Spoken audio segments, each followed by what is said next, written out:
Hi everyone, welcome to this live interview with Jon.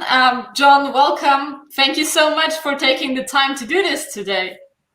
Yes, thank you so much for having me. I'm really excited to be here. So for those of you who don't know Jon, Jon is, in my opinion, one of the few people who turned a unique topic into a publication successfully. After being the submission manager of Mind Cafe for a while. So for me, you are kind of the perfect example of someone who has been on the platform for a while, connected with a lot of people, understood the rules, and then turned his passion into a really cool project with the Apeiron Blog. So do you want to give a little introduction about who you are and what you do for those of our members who don't know you yet? Yeah, thank you so much for introducing me.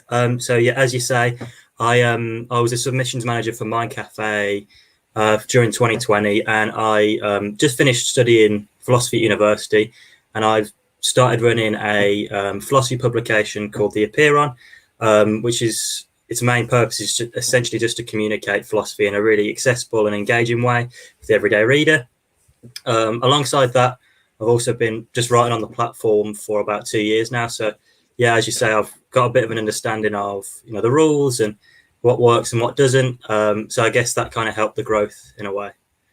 So yeah, that's super interesting. And so the last time we talked is already a bit. So I think it's already a few months ago, right? So I'm not even totally up to date about what you're actually doing now. So do you want to give a little insight? Is writing and managing the publication the main thing you do, or do you? I remember you had also freelance gigs in different fields. Is that still something you do as well? yeah. So writing on Medium is something I do when I haven't really got any like clients or like freelance work on a day-to-day basis. So full time, I'm kind of freelance ghostwriting and editing for certain clients. So yeah, it's just on a variety of topics, and it's stuff like copywriting, blog posts, emails, and things like that. And like the overall aim is to grow the publication alongside it as kind of an exciting project and something I'm really passionate about, rather than necessarily something to monetize at this stage. It's just something I enjoy doing, really. Same with Medium in general. I don't perceive it as a solid income for me personally. I'd much prefer to use it as a platform to enjoy and express myself rather than to kind of capitalize. So yeah.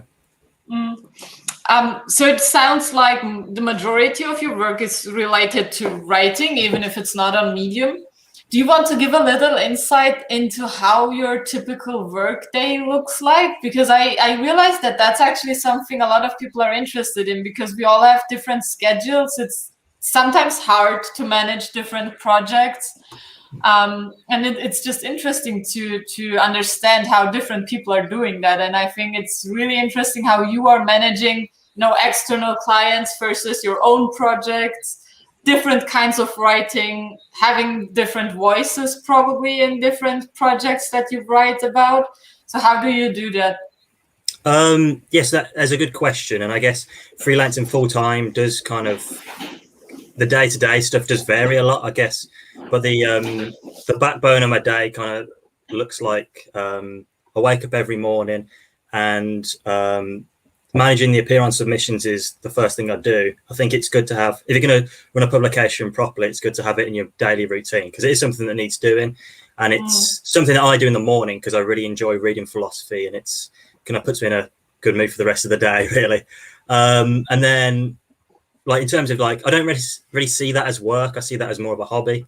And then in terms of actual work, yeah, if I'm working with clients and editing stuff, my days are usually filled with like calls or like researching and writing pieces.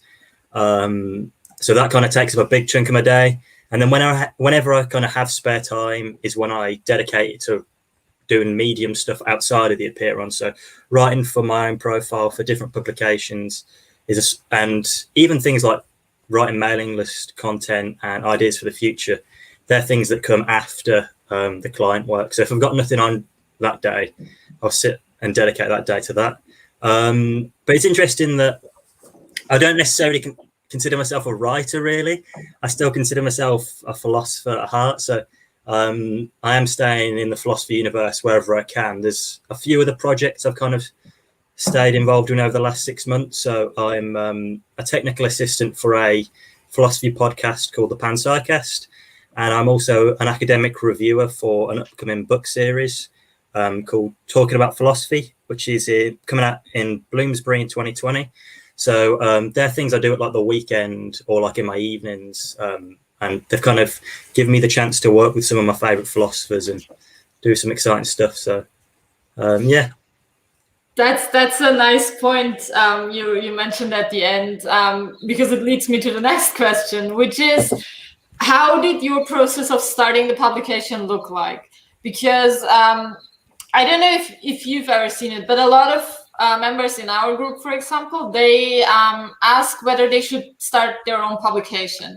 And what I realize is in a lot of those cases, the situation is that they don't get accepted into big publications. They get frustrated and they think that starting your own publication is kind of the easy way out, which honestly, in my personal opinion and experience, just isn't true. And it's in 99.9% of the cases, it's smarter to work with an existing publication. But your case was unique, and I would love to hear your kind of decision-making journey and how the process looked like for you from, having that idea of bringing more philosophy into the medium world, and doing that through your own publication. Could you guide us through that process? Yeah, absolutely. So as I said earlier, I was up until like last year, I was studying philosophy at uni, and I just wanted a place to kind of share my own observations with the world and, my certain things I've been reading in philosophy and the things I enjoyed. So the Apeiron actually started out as a WordPress site back in 2018, and it was just me. It was just me. I didn't know that. But this was back when I didn't really have any experience, so the writing wasn't amazing, but it was the kind of ethos and purpose was the same. And the reason I created it is because there wasn't really anywhere on the internet that did exactly what I wanted. I had a certain style of writing and type of philosophy that I wanted to write, but there was no home for it. So I created that WordPress site. But then alongside that, I was also writing on Medium. That was about the time I started writing on Medium as well. And during that time of writing for different publications, I kind of noticed a lot of philosophy articles being published on the platform, academic philosophy especially, and not many of them had been published in publications. Stuff on like the sort of stuff we study in philosophy is like ethics, metaphysics, and like stuff like that. And there were some really cool articles on those topics, but there wasn't really a home for them. And there were a few philosophy publications, but there weren't really any that presented articles in a way that I wanted them to, and I enjoyed writing and reading them. That's why I decided to jump across to Medium, because there were all these writers writing this really cool content, but they weren't really presenting it in a way that I thought would benefit the reader. So I created the publication with the hopes of like shaping the like academic philosophy on Medium in a way that could benefit everybody, the reader especially. And I think academic philosophy has like a really bad rep for being inaccessible. A lot of my friends used to ask me, what is philosophy? And I think the reason is because people don't know what it is because like most academic philosophers and a lot of what I've seen on Medium was just completely overcomplicating things, completely inaccessible. They weren't doing the formatting, nothing like that. So yeah, I created the Apeiron with the hopes of, communicating what I wanted and having a space to write what I wanted to. But sorry, I was going to just quickly say, it's interesting you say a lot of people talk about creating a publication without real, like just because it's just to fill a gap. And yeah, I'd say don't just do it for the sake of it. Like only create one if you have like a unique purpose or aim, or it fulfills something that like it's not that because I think publications, especially hard ones to get into, give you something to aim for, like a benchmark, And if the reason you're creating one is because you can't hit the benchmark, you'd be much better off like improving your writing, improving your skills to get to where you want to be. The reason I created a publication was because there was no benchmark that I wanted there to be, really. Yeah.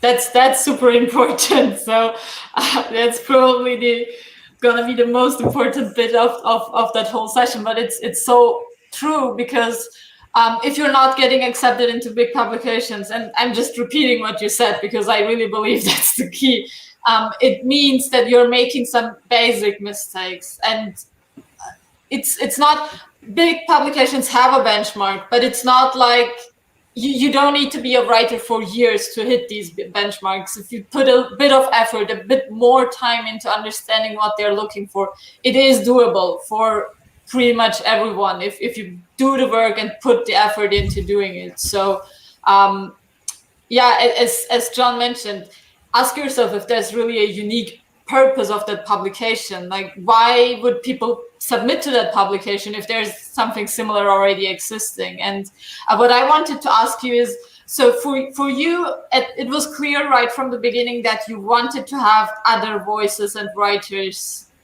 published in your publication as well, right? Yeah. Yeah, and I think that's important too, because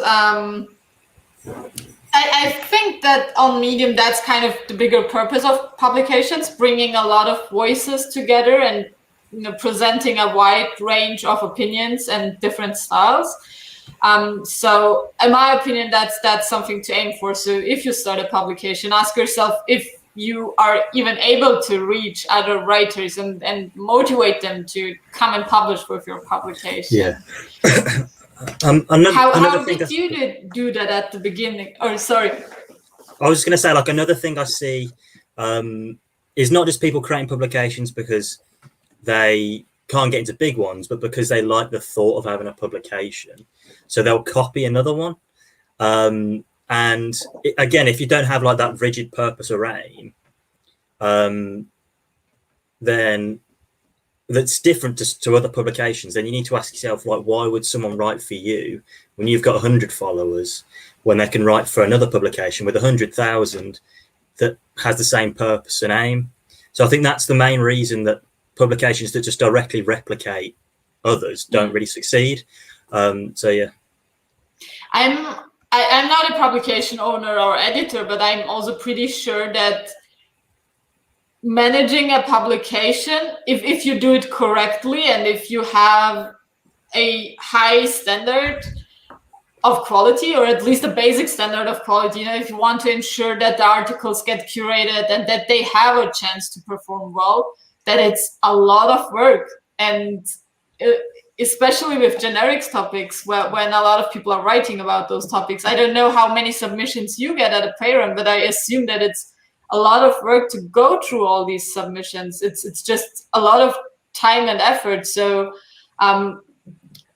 we are all busy. So it's an important question to ask yourself whether you really have that time to engage and either reject or edit all these pieces. So I think that's kind of a thing that a lot of people just underestimate.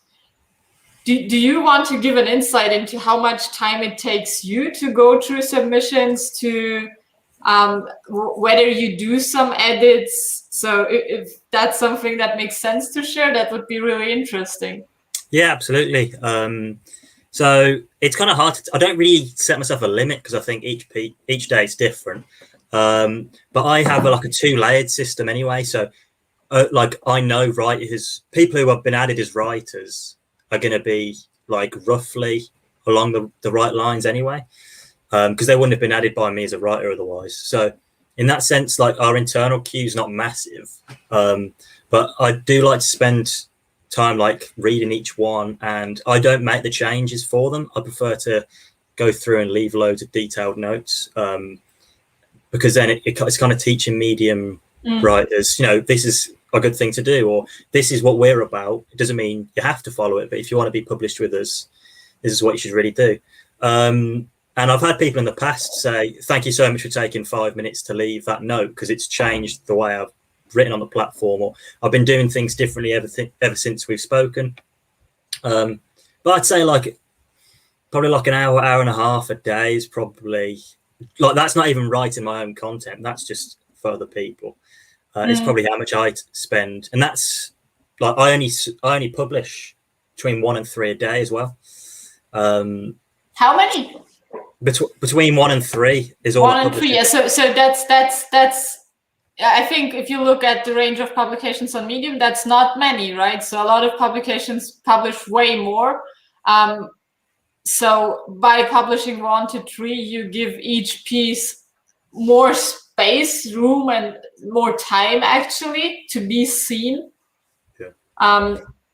So that's I think that's important to see here, because a lot of big publications in different categories publish tons of articles per day. So it's important to keep that in mind, that you also just can't keep up with that if you're one editor doing that. Well, not like, I suppose it depends, doesn't it? I think philosophy is such a specialist topic that I have to like go away and do research and like check all the links, check everything's reliable. Whereas if it's like self-help, it's probably a little bit easier because it's based on a lot more personal experience. So yeah, I guess it's asking yourself what sort of style and what sort of genre you're going to go into will dictate how much time it takes on each piece.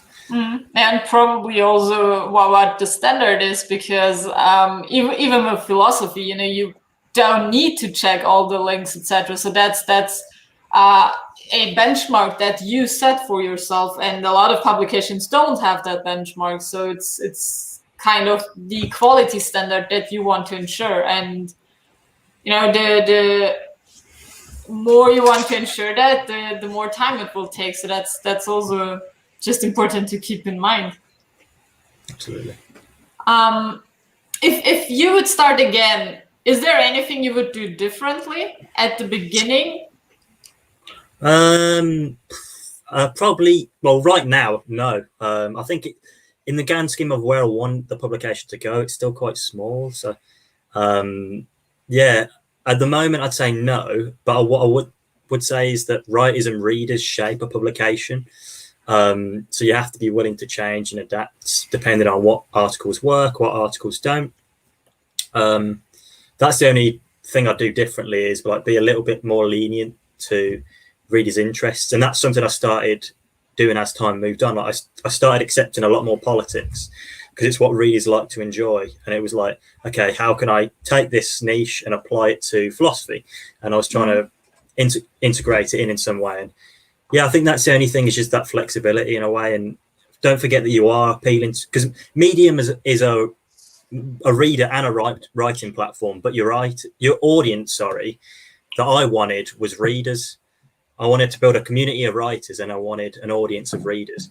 So every piece that came in, I thought, you've just got to be able to appeal to that reader base and do a bit of research as to what interests them, look at the stats and stuff like that. And yeah. Do you try to shape the type of content that's getting submitted by the articles that you publish in your own publication?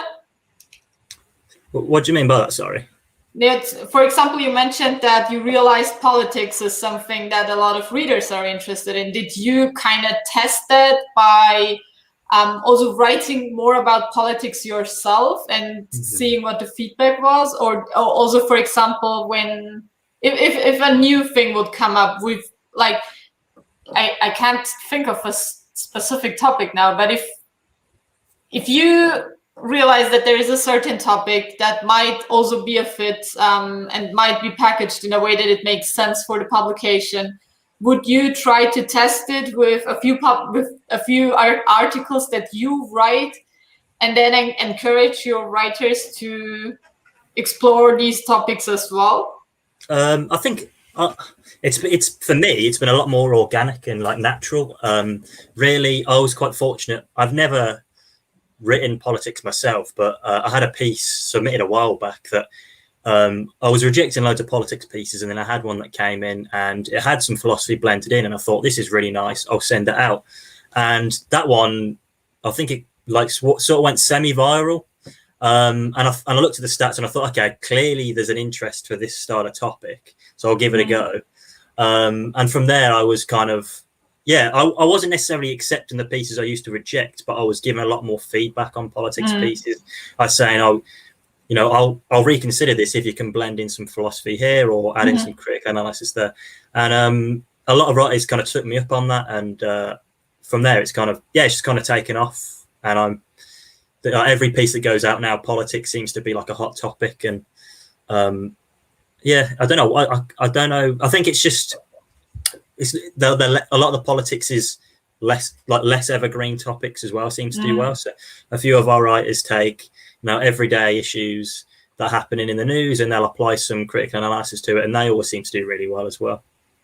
That's interesting. How at the beginning, how did you first attract your writers? So I assume that's also very challenging. I mean, you already knew a bunch of people on the platform, so that was probably a bonus. But how did you start that process of looking for writers, or how does it generally look like? Maybe for those who watch this and are now playing with the idea of probably starting a publication. What do they need to know? So I think, as you say, I knew quite a lot of people on the platform, but I was hesitant to just ask them to publish a piece for a favor, especially because a lot of the people I knew didn't really write philosophy, and I thought philosophy was such a niche topic that I only wanted pieces that were specifically philosophy based. So in a way, I guess it'd be easier if you've got a less niche topic like self-help, because you could just do like a whip around and ask all your friends and say, can you publish one with me? Whereas for me, I was almost starting at square one. But when I had 0 followers, first thing I did was, I created like a about us page, and I made it clear if someone visited our page what we were about, with like a clear aim and purpose. And then I just went to the tags for writers that match that focus. So I went to the philosophy tag and the politics tags, and I picked out, again, as I say, I had an idea in mind of what articles I wanted to look like. So I went through and tried to find writers that were writing in sort of that style. And I'd always leave them like a personalized and a detailed note explaining, not just leaving one that says like, oh, come and check my publication out. It was like, hey, this is why I love this piece, and this is why it's like a really good fit for us, and here's why we're different to any other publication. We're not just another generic self-help publication, some sort of mission. And even with like 0 followers or like 100 followers, we found that a lot of people, I found that a lot of people were willing to write for the Apeiron just because they really liked the aim and the mission that it had. But I think it's important as well, when people ask me to write for them on the platform, and a lot of writers that I don't know, they're always coming to me and asking, they're always coming to me with what I can do for them. And when I was reaching out to these writers, I didn't want it to be, come and write for my publication, help me grow. It was always, here's what I can do for you. This is like, firstly, I think your piece would do really well with us. But not only that, I wanted to retain these writers by showing them, firstly, that I can build a relationship with them, but also that I spend ages editing their pieces when no other publication would, and like offering loads of advice as well. It's kind of giving writers that extra reason to stay with us, if that makes sense. Because it's like loads of additional bonuses and features.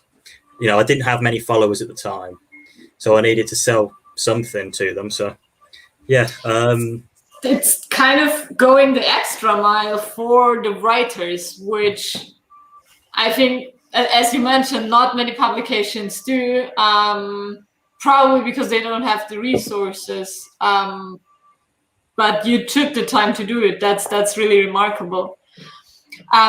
Did you, when you scroll through these topic pages, so did you look for pieces that were self-published and reached out for specific pieces? So no, I would never ask for specific pieces. Like I always had a hard rule, which was like I'll only accept drafts. And I think it's good from the get go to have like this rule of like, if you're with us, we have certain rules to follow. Mm-hmm. So I always kind of found pieces that were published, mainly self-published, and I would say like your general work fits. So yeah, in future, if you want to submit to us, you can. So yeah, I think what I think one of the things that many like writers who don't own a publication don't really appreciate is that how a publication is perceived is just as much influenced by what you don't accept as to what you do accept. Yeah. So like I probably reject about 60-70% of the pieces that come in, and it's not because they're bad. Like I'd probably benefit from publishing them. I'd probably get the publication to get more views. Yeah. But it's just because it doesn't contribute to an aim. Like it doesn't maintain the message that I want it to. So yeah. That's important to note here, because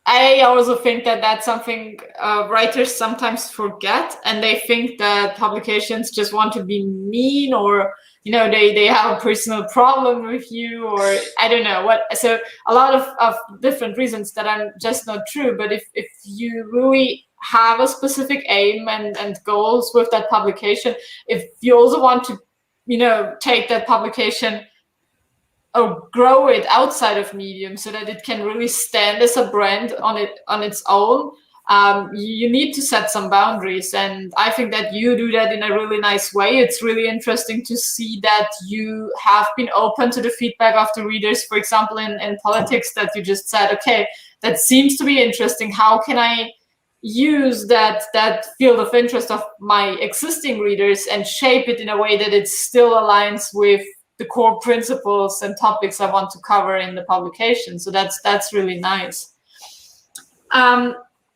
If you started reviewing process, what are the most common mistakes you see in submissions that are like that instantly pop out and stand out, so that it takes you, I don't know, 5 seconds to realize that this piece is not a fit?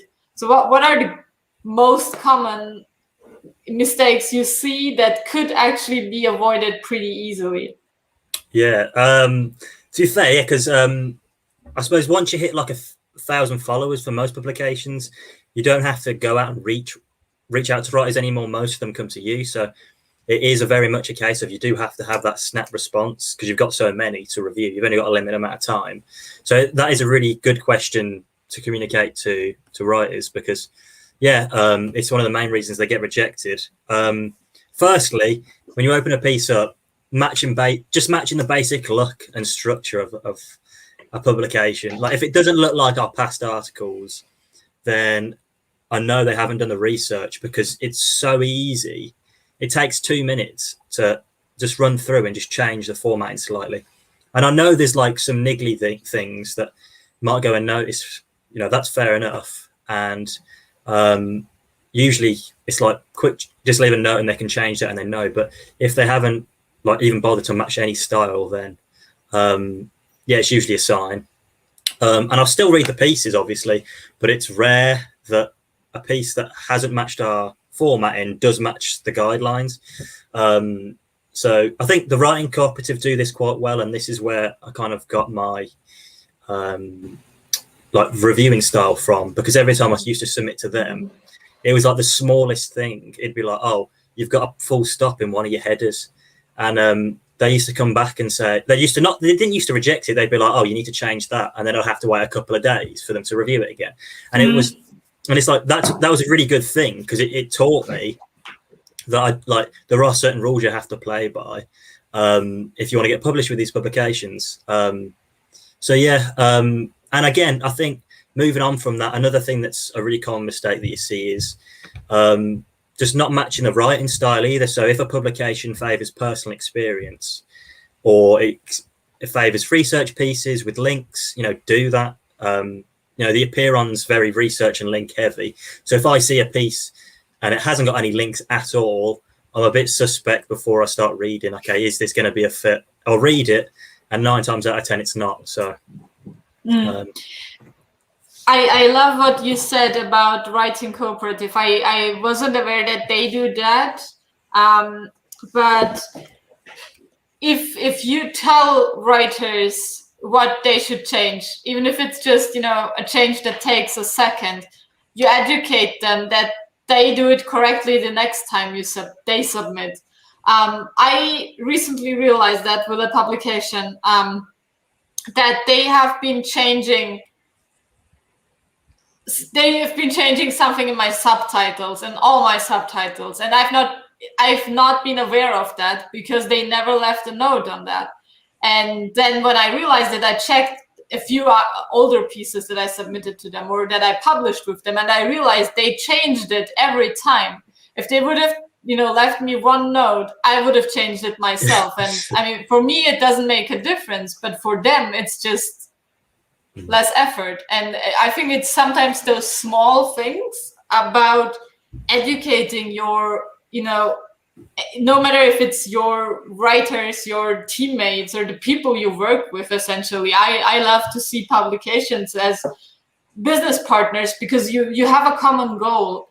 You are working on the goal of reaching more readers and presenting them great stuff to read. So the easier your life as an editor is, the more you can focus on the essentials of either making the piece even better, of you know, onboarding new writers, of writing better stuff yourself. So it has so many benefits if you don't need to tell them the same rules all the time, but you know, make sure that if a publication has certain rules and you know that these rules apply, just make sure to hit them right from the beginning. Because I can also imagine that if you have a certain number of submissions per day, that you are just and they are all, you know, have the same, they're all equally good, that you will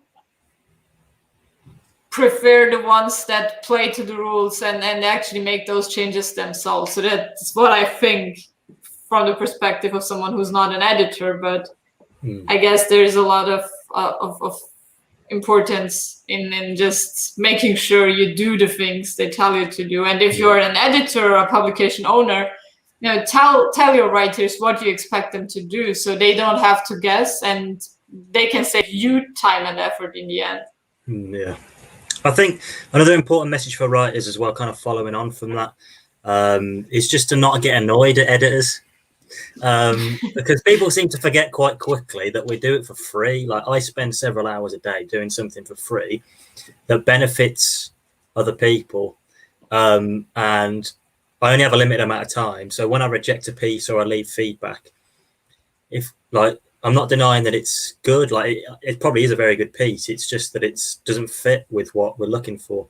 And I've had people in the past kind of kick off in the notes section and get angry. And really, I did you see I recently posted it was Stephen Moore who shared that someone was really angry for me. Yeah. I saw that and I thought that's really unique. So I thought that's really heavy and something that doesn't happen frequently. And then I saw in the comments section that a lot of other editors, also Brittany, for example, from Better Marketing, she mentioned that she is experiencing that as well. And I was kind of shocked that it's not that unique. So you are experiencing that as well, that people just get angry and take it personally. Yeah, I don't know if they take it personally, but they're always like, why should I more? It's like, why should I play by? They're like, publish me, feature my work, but why should I adhere to your rules? Which makes no sense. Yeah, true. True. So yeah, it's an interesting one. I think it's all about building relationships with editors. So like, the more you write for a publication, the more you learn what they want, how they kind of work, and it's like there's a level of trust there you build with an editor. But when you're a new writer and you haven't got that level of trust, just like kicking off and getting angry, it's just gonna break like any relationship you have with that editor. they're going to see your name again in the future, or they might not. But 9 times out of 10, I'll see a name that's kind of kicked off me in the past and be like, all right, I've got to edit your work. Yeah, I totally understand that. And I think that's also something people probably don't assume. But in the end, we are all human beings, and if someone's mean to you, you will remember it, and you will just have a negative kind of feeling when you see their name again, even if you don't remember why. And that's just important. And maybe let's quickly mention the point of why you should do these changes. If anyone's watching who is like totally new to Medium, the thing is basically by publishing in a publication, you get access to their audience. If you publish in the Apeiron Blog, for example, you get access to the audience of almost 10,000 followers now that Jon and a lot of writers have built over the past months that you would otherwise probably not reach. And these are readers who are particularly interested in those specific topics. So it has a lot of benefits, and there is a good reason for why you should, try to be a team player and just stick to the rules, because they are there for a reason, and these rules are probably why the publication is doing well in the first place. So an editor would never edit your work so that it performs less and gets less views. So that's also something that even if the publications don't make money and don't get paid, the interest of the editor or publication owner is always getting more views, because that's how they grow their brand, whatever the real, also like in terms of metrics, whatever the goals might be. It's always about impacting more lives by getting more views. So yeah, I guess that's just super important, and it's something we easily forget if we are so focused on writing and getting published and trying to do our best at our end, that we forget that it's actually two-sided, because you kind of need the publications. Agreed. If you want to reach a wider audience. Cool. Shall we look at some of the comments that we received to see if there are any questions we can answer from the audience? Sure, yeah. There was one at the very beginning about your freelancing business. Yeah. Do you want to give insights into that, of how you started out? Yeah, absolutely. So during university, I used to do a lot of work for free for people. I guess I didn't really I didn't have any writing qualifications. And I kind of asked myself, why would someone trust me with their client work if I haven't got a name or a reputation or any kind of qualifications other than a philosophy degree or whatever. So I used to write on Medium a lot. I used to for people in the local community, I used to do stuff like build websites with and write the content for them for a tenner or whatever, or $10. And over time, it was after I'd finished uni, I kind of went all in on Medium. So it was about eight months ago now that the Apeiron launched on Medium, and my own profile I kind of started taking seriously. And I kind of created a cornerstone piece on my profile, which is the About Me page, and that's got all my the things that I do freelancing wise. So editing, copywriting, ghostwriting, stuff like that. And the more I wrote on Medium, the more I found people were reaching out to me and asking me if I'd write for them and do stuff. But not just that, I used to when I knew I wanted to do freelancing full time, I also kind of kept an eye on LinkedIn and things like Upwork and stuff like that, and I apply for jobs. And having 3,000 followers on Medium, or 1,000 followers, or 500 followers with X amount of claps on these articles and a massive portfolio, it seemed to attract clients because it shows that you know your stuff. So it was even if I didn't have these qualifications, I had proof that I could do what I was promising. So yeah. That's interesting, and I had similar experiences where I had brands and companies reaching out to get stuff written when I had way fewer views or followers than now. So it seems like maybe they are even reaching out to smaller writers because they assume that working with them is easier and more comfortable. So I had a lot of requests when I've been like, I don't know, at the beginning of last year, when I've been at 2,000-3,000 followers, 5 maximum. So I think that's something that's probably even relevant for them, because they see that you might take it more seriously. I don't know. Yeah, I think it is very much you have to prove your worth in some form or other. If maybe that's a qualification or a portfolio before you ask people for money. Like, if someone asked me, like if I was the client and someone came to me and said, "I'll do your writing for you for X amount of money," and they had no proof as to what they did, I would be kind of hesitant to hire them. True, and it's really powerful because Medium is kind of a free and available portfolio. So sometimes I get requests where I have no idea how they even found me, and it's often because they've been browsing through my profile, and maybe through tags, maybe through publication. So it's kind of really cool that we have that opportunity to show our work there. Cool, absolutely. There's one question by Rocky. Did you immediately start your philosophy writing on Medium for paid subscribers, or did you submit publications for everyone to read? I'm not sure if that means if it was behind the... yeah. So you're asking like if the articles I was publishing were behind a paywall or not? I guess so. Yeah. So the dynamics changed now, but the platform back when. So like, I don't know if, for people who don't know, that Medium's changed a lot since it first started. So when I started in 2018, you could publish a free article that was curated. And then about 2019 they changed it so that only Medium articles behind the paywall could get curated.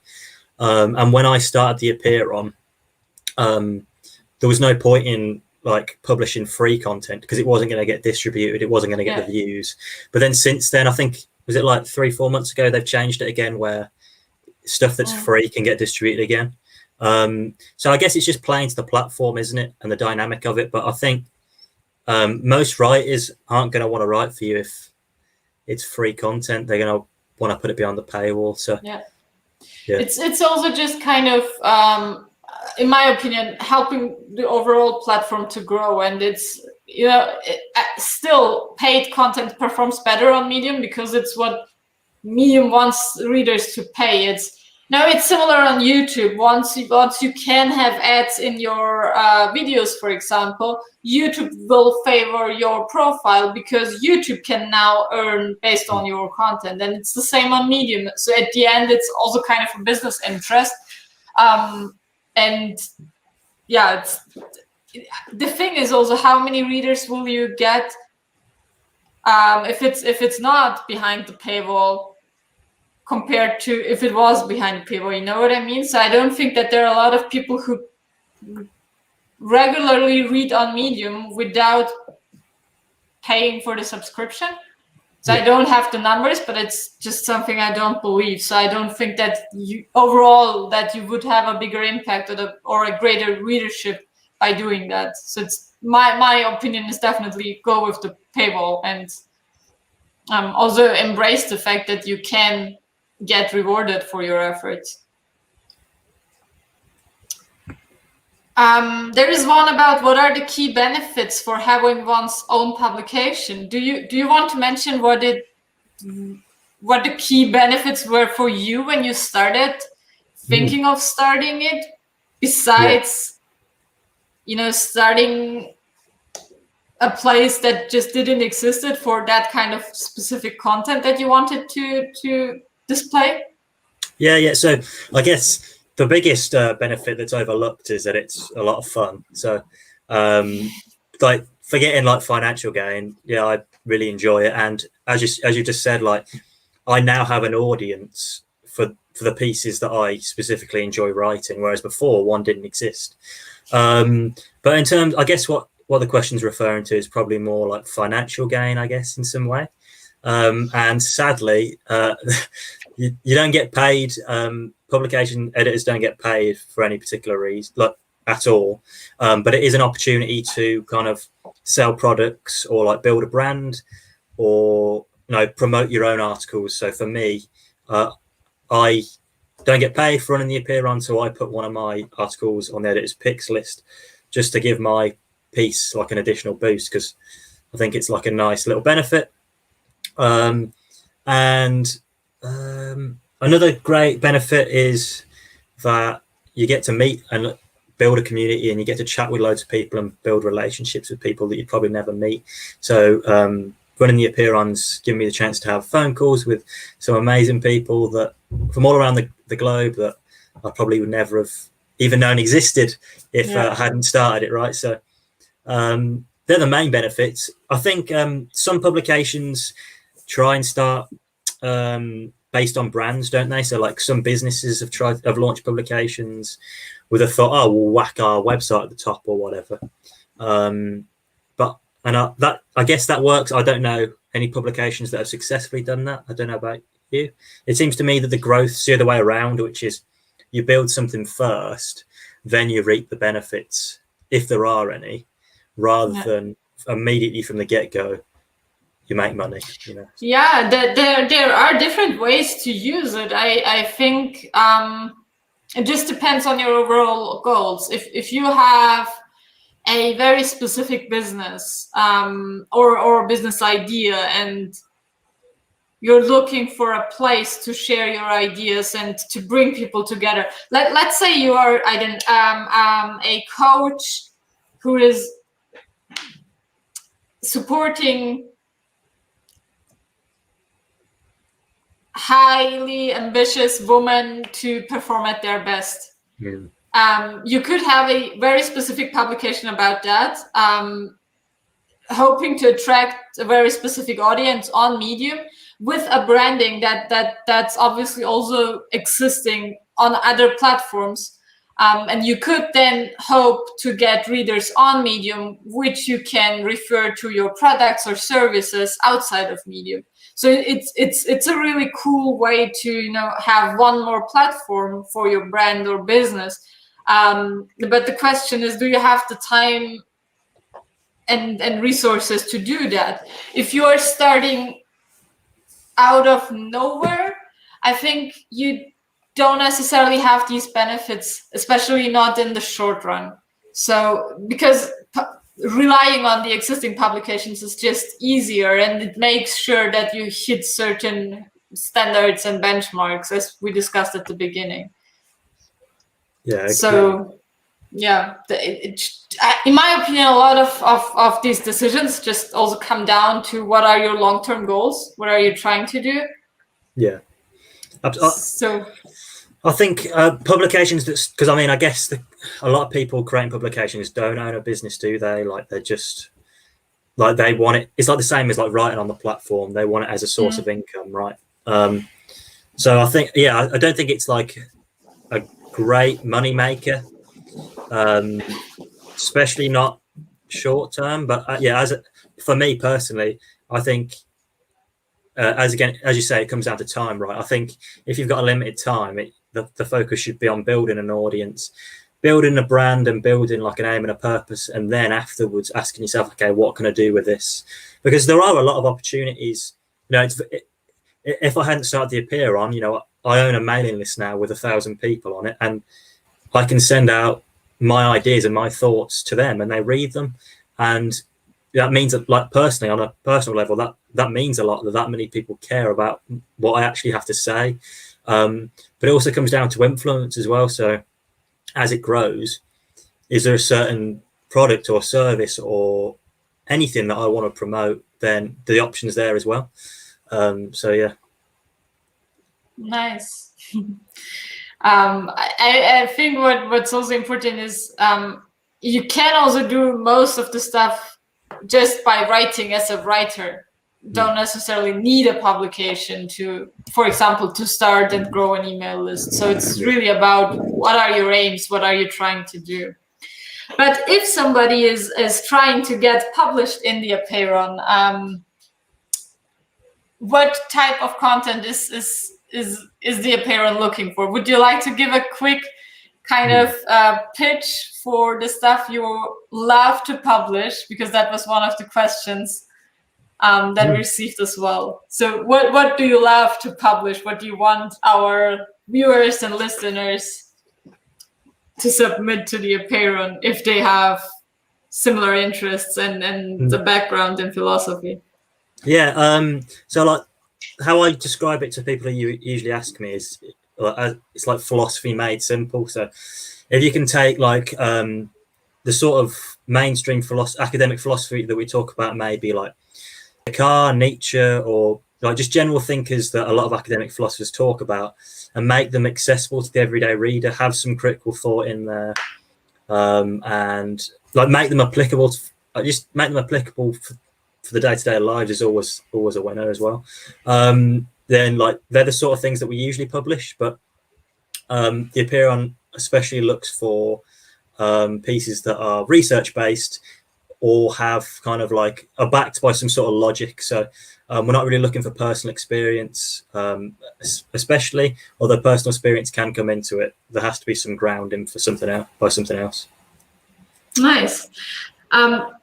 There's one question by Olha where she asked, how fast did you hit the 1K follower milestone? Do you remember that? Yeah, well, because we had a call about 6 months ago, didn't we? Maybe even longer. When like the Apeiron just starting out then, and I think it had like 800 followers. And like you can see from like within 6 months, it's gone from like 800 to like 8,500.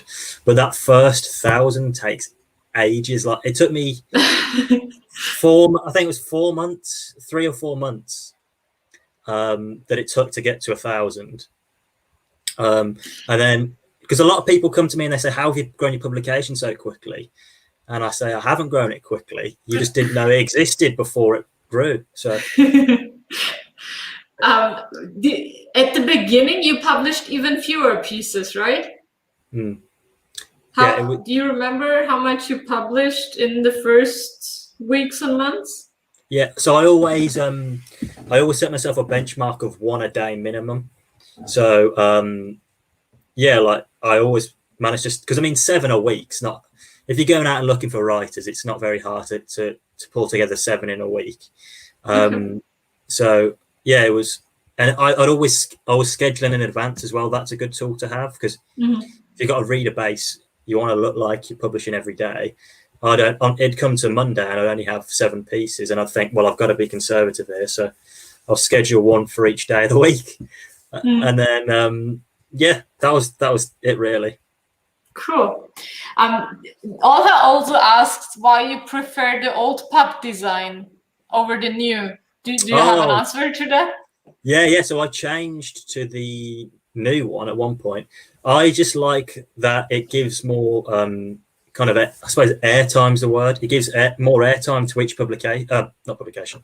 to each article that we publish, because on the new model, it's like you publish a piece and it's only at the top for an hour and then it's lost down the list. Whereas on the old design, each piece can be seen and like scrolled through really easily by readers. So in terms of just like a catalogue of articles for the publication, I think it's nicer to have a page with 20 on rather than just an infinite scroll where it takes ages to find anything.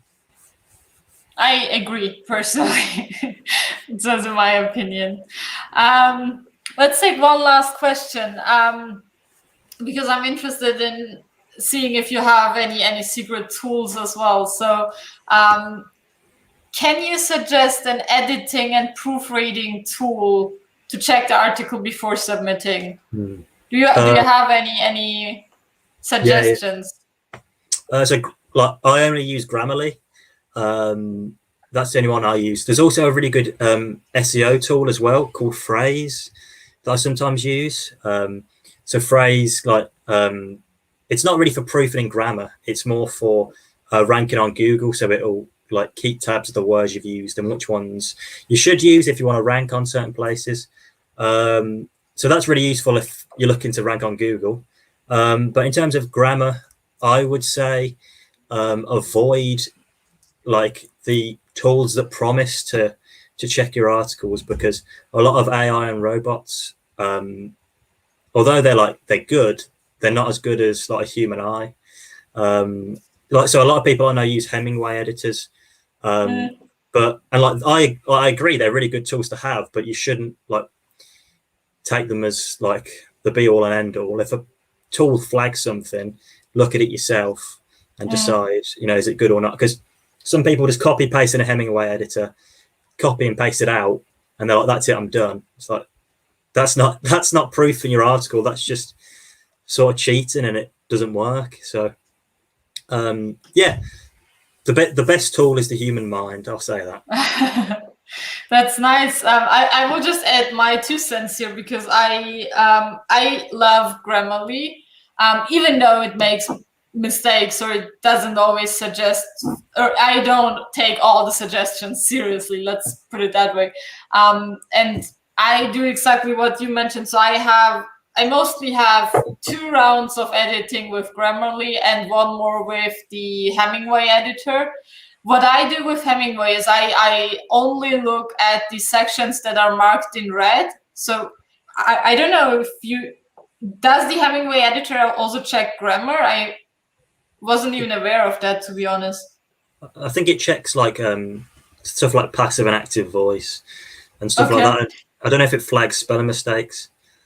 Because the only way I use it is it highlights sentences if they are too long and complicated. It's marked in red, and I copy it to the Hemingway editor, and then I look at all these long sentences and ask myself if I can shorten or simplify them.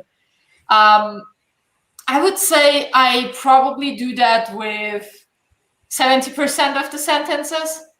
Definitely not all, because sometimes it just needs the longer ones, but agree that you should never, also with Grammarly, like Grammarly sometimes makes really weird mistakes, and just it would kill your unique voice and the way you write and want to express your ideas. So don't take it, don't copy paste it, as Jon said, but use it as a way to learn how to edit in a more effective way yourself. That's what it was for me. So for me, these tools were super helpful, combined with my own mind and voice. So I don't think that it matters too much which tools you use, as long as you get some sort of help to make sure you cover the basics. And then just, for me, editing takes way more time than writing, for example.